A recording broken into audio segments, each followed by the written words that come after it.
As armas de terror foram usadas, e a Suméria, outrora grandiosa, agora é apenas um deserto de morte. O grande Deus escolheu o escriba mestre Indubsar para testemunhar o que aconteceu, e suas palavras ecoam nosso pesar. A terra está desolada, os cadáveres se empilham nas ruas. O vento maligno, uma calamidade sem igual, devastou nosso povo e nossas cidades. Os rios que antes sustentavam a vida agora correm secos, suas águas puras tornaram-se veneno. A morte é tudo o que resta, e o silêncio dos templos abandonados revela o desespero dos deuses que os habitavam. As margens dos rios, antes férteis e vibrantes, agora só abrigam ervas daninhas.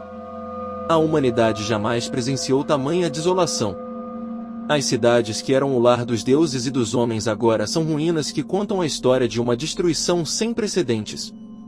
O vento maligno, uma tormenta nascida em terras distantes, espalhou-se como um dilúvio, mas não de água, e sim de ar envenenado. Esse vento mortífero não era destino, mas uma decisão deliberada dos grandes deuses. Em um conselho cheio de tensões, decidiram pela grande calamidade. Mesmo com as súplicas para conter a destruição, os deuses guerreiros como Ninurta e Nergal, movidos por ira e desespero, dispararam as armas de terror, liberando um veneno que consumiu a planície suméria. As cidades sagradas foram esvaziadas de seus deuses, que fugiram para salvar suas próprias existências. Nem mesmo Enlil, o grande senhor dos destinos, pôde deter o vento maligno, pois ele não era parte do destino, mas o resultado de uma promessa quebrada e uma decisão tomada em meio ao caos e à discórdia. Para entender o que levou a essa catástrofe, é preciso conhecer a história dos Anunnaki, os antigos deuses que vieram das estrelas.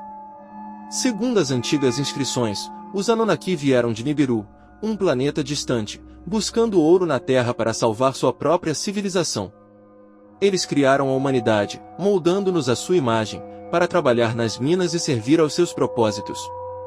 Durante milênios, os Anunnaki governaram a Terra, estabelecendo civilizações avançadas como a Suméria, onde ensinaram aos homens a escrita, a agricultura e as leis. Os Anunnaki eram poderosos, mas também divididos, e suas disputas internas muitas vezes colocavam o destino da humanidade em risco. Marduk, filho de Enki, um dos líderes dos Anunnaki, desejava tomar o controle e fazer da Babilônia o centro do mundo. Sua ascensão ao poder provocou a ira de outros deuses, incluindo Ninurta, filho de Enlil, e Nergal, senhor dos mundos inferiores. O Conselho dos Anunnaki tornou-se um campo de batalha de vontades, onde a paz era difícil de ser alcançada. Inanna, ainda ressentida pela morte de seu amado Dumuzi, clamava por vingança contra Marduk. As discussões acaloradas no Conselho levaram a uma decisão drástica. As armas de terror, antigas e poderosas, seriam usadas para destruir Marduk e aqueles que o seguiam. Com o silêncio quebrado por Enlil, a decisão foi anunciada. As armas de terror, escondidas por eras, foram trazidas à luz. Ninurta, cheio de fúria, liderou o ataque, enquanto Nergal clamava por destruição total. Nirmá, irmã dos Anunnaki e criadora da humanidade, protestou: os humanos não podem pagar pelos erros dos deuses. Os justos não devem morrer com os pecadores. Esta é uma questão nossa, dos deuses, e não dos homens. Mas sua voz foi abafada pela decisão dos líderes, que julgavam que o sacrifício era necessário para evitar que Marduk tomasse o controle das armas e se tornasse um perigo ainda maior. Assim, as armas foram acionadas, e com um brilho resplandecente, transformaram tudo que tocavam em pó.